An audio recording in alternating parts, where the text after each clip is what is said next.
Berikut pendapat Hotman Paris Hutapea, kuasa hukum keluarga Vina, yang terbaru soal Peggy yang besok 1 Juli memulai sidang perdana pra-peradilan karena pekan lalu ditunda karena penyidik Polda tak hadir alias mangkir.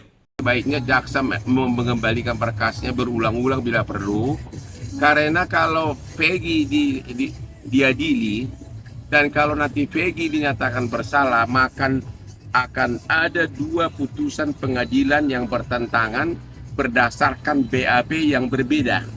Tahun 2016 disebutkan pelakunya 11, tapi tahun 2024 di BAP disebutkan dua dari 11 ini, yaitu yang DPO dinyatakan fiktif, dan bertentangan kan. Jadi kalau kasus Peggy diadili akan menimbulkan semakin buram, semakin pertentangan kasus. Jadi mendingan kejaksaan meminta agar tahun kasus 2016 disidik ulang, diperiksa, bahkan kami minta agar dibentuk tim pencari fakta untuk mencari sebenarnya apa kejadiannya. Membawa Peggy pengadilan bukan membuat persoalan menjadi jelas, malah akan menimbulkan putusan pengadilan yang saling bertentangan nanti. Artinya, menurut Hotman Paris, Peggy ini jangankan diputus bersalah, diadili saja sudah tak bisa. Sebab menurutnya, akan ada putusan yang saling bertentangan antara dua BAP yang berbeda untuk kasus yang sama. Ini membuat penegakan hukum di negara kita akan semakin buram.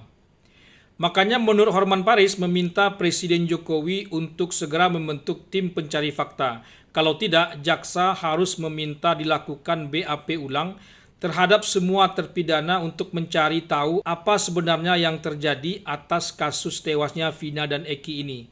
Pendapat Hotman Paris ini disebabkan karena penyidik sendiri sudah lari dari BAP yang dibuatnya tahun 2016 dan sudah menjadi putusan pengadilan yang berkekuatan hukum tetap.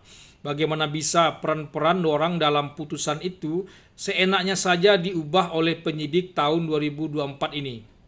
Peggy yang di dalam putusan tahun 2016 bukanlah otak pembunuhan Vina dan Eki, tiba-tiba saja dianggap menjadi otak pembunuhan saat ini. Dan orang yang dianggap otak pelaku, yakni dua DPO itu, Dani dan Andi, justru dianggap fiktif. Berarti kasus ini semuanya fiktif, seperti juga pendapat Ketua Pradi Oto Hasibuan yang saat ini merupakan kuasa hukum dari para terpidana.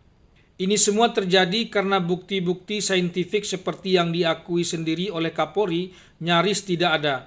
Tapi anehnya semua terpidana bisa dihukum semuanya secara maksimal tanpa bukti-bukti saintifik itu. Sampai di level tertinggi di Mahkamah Agung.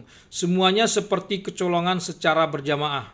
Jadi jangankan menghukum bersalah Peggy Setiawan, diadili saja menurut Bang Hotman sebetulnya tak bisa. Makanya Hotman Paris meminta kejaksaan mengembalikan berkas Peggy kepada penyidik Polda. Kalau bisa terus-menerus atau berulang-ulang dilakukan begitu sehingga Peggy tak pernah diadili. Karena itu berdasarkan pendapat Hotman Paris ini, sidang pra-peradilan yang digelar besok wajib hukumnya memenangkan Peggy Setiawan. Ini sepertinya sudah menghabiskan energi bangsa ini secara percuma atas keamburadulan hukum yang sudah terjadi tahun 2016 itu. Kuasa hukum terpidana diharapkan segera memasukkan PK ke Mahkamah Agung beberapa saat setelah Peggy memenangkan pra-peradilan besok. Lalu MA harus mengabulkan PK dari para terpidana kasus Vina dan Eki ini. Dan tutup saja lagi kasus ini, habis perkara. Apa bisa begitu? Entahlah.